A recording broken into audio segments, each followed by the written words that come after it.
UTL solar लावणार आणि सबसिडीही मिळवून देणार। अमित शहा आज महायुतीच्या नेत्यांसोबत बैठक घेण्याची शक्यता। आजच्या बैठकीमध्ये जागावाटपावर चर्चा होणार। शहा आज लालबागच्या राजाचेही दर्शन घेणार।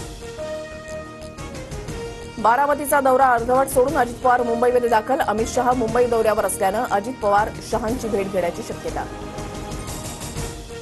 मुख्यमंत्री शिंदे आज आमदार आणि पदाधिकाऱ्यांची बैठक घेण्याची शक्यता। जागावाटप आणि आमदारांच्या नाराजीबाबत चर्चा होण्याची शक्यता।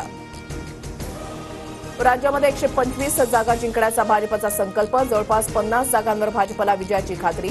उर्वरित 75 जागा जिंकण्याची जबाबदारी प्रमुख नेत्यांवर, सूत्रांची माहिती। अजितदादा बारामतीमधून निवडणूक लढवण्याबाबत संभ्रमात। एवढी कामं करून बारामतीकर वेगळा निर्णय घेतात। एकदा तरी बारामतीकरांना मी सोडून आमदार मिळावा, मग तुलना करा, दादांचं वक्तव्य। कधीच अर्थ खातं सांभाळलं नाही, मात्र मी अर्थमंत्री झाल्यावर निधी कसा देता येतो हे समजलं। बारामतीच्या सभेमध्ये नाव न घेता अजित पवारांचा शरद पवारांवर निशाणा। शरद पवार 4 वेळा मुख्यमंत्री होते। अर्थमंत्र्याला मुख्यमंत्र्यांच्या हाताखाली काम करावं लागतं। अजितदादा अजून मुख्यमंत्री न झाल्यानं ताकद काय त्यांना कळली नसेल, आव्हाडांचा पलटवार। मुलगी निवडून आली तर मला गर्व होईल, नदीत फेका म्हणजे बाजूला फेकून द्या असं म्हणालो। खरमराव बाबा आत्राम यांचं विधान। भाग्यश्री आत्राम पवार गटामध्ये प्रवेश करणार।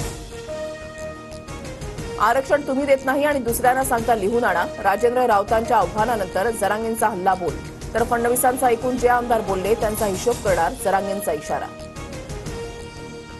छत्रपती संभाजीनगरमध्ये राजश्री उमरे या मराठा तरुणीचं 6 दिवसांपासून उपोषण। हैदराबाद गॅझेट लागू करत कुणबी प्रमाणपत्र देण्याची मागणी। मंत्री अब्दुल सत्तार क्रांती चौकामधल्या उपोषणस्थळी। चंद्रपूरच्या काँग्रेस खासदार प्रतिभा धानोरकरांचं वडेट्टीवारांना पराभूत करण्याचं अप्रत्यक्षपणे आव्हान। ब्रह्मपुरीमधील अल्पसंख्याक समाजाचं प्रतिनिधित्व होतंय, परंपरा बदलली पाहिजे, धानोरकरांचं सूचक विधान। पुण्यामधल्या वडगाव शेरीमध्ये भाजपला मोठा धक्का। माजी आमदार बापूसाहेब पठारे घर वापसी करणार। तुतारी हाती घेण्याची पठारेंची भूमिका। वडगाव शेरीमध्ये दाता गट विरुद्ध पवार गटात लढतीची शक्यता। इंदापूरमध्ये पुन्हा शरद पवार आणि हर्षवर्धन पाटलांचा बॅनर झळकला। इंदापूर तालुक्याची झाली तयारी। हर्षवर्धन भाऊ तुम्ही आता वाजवा तुतारी, बॅनरवर उल्लेख। पुण्यात अजितदादांच्या आमदाराविरोधात भाजपने दंड थोपटले। दादांचे आमदार चेतन तुपेंविरोधात भाजप कार्यकर्त्यांची घोषणाबाजी। विकास कामांचं श्रेय घेताना डावलल्याचा आरोप।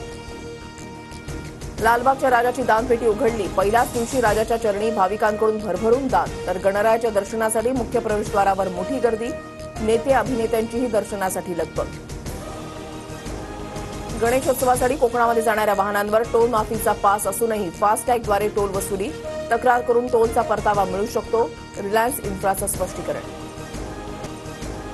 पश्चिम रेल्वेवर काल 10 तासांचा ब्लॉक। आज प्रवाशांना त्रास सहन करावा लागणार। पश्चिम रेल्वेवर आठवडाभर लोकल विलंबानं थांबणार। लातूर जिल्ह्यामधील कापूस उत्पादक शेतकऱ्यांना अतिवृष्टीचा फटका। जास्त पाऊस झाल्यानं कापूस पिकावर बुरशीजन्य रोगाचा प्रादुर्भाव। अमेरिकन ओपनचं जेतेपद पटकावण्यात बेलारूसची अरिना सबालेंका अखेर यशस्वी। अंतिम सामन्यामध्ये सबालेंकानं जेसिका पेगुलाचं कडवं आव्हान परतवून लावलं। गणेशोत्सवात मध्यम पावसाचा जोर अधूनमधून कायम राहण्याचा अंदाज। रायगड, मुंबई उपनगर, ठाणे, पालघर, नंदुरबार, धुळ्यामध्ये अतिजोरदार पावसाची शक्यता। UTL सोलार लावणार आणि सबसिडीही मिळवून देणार।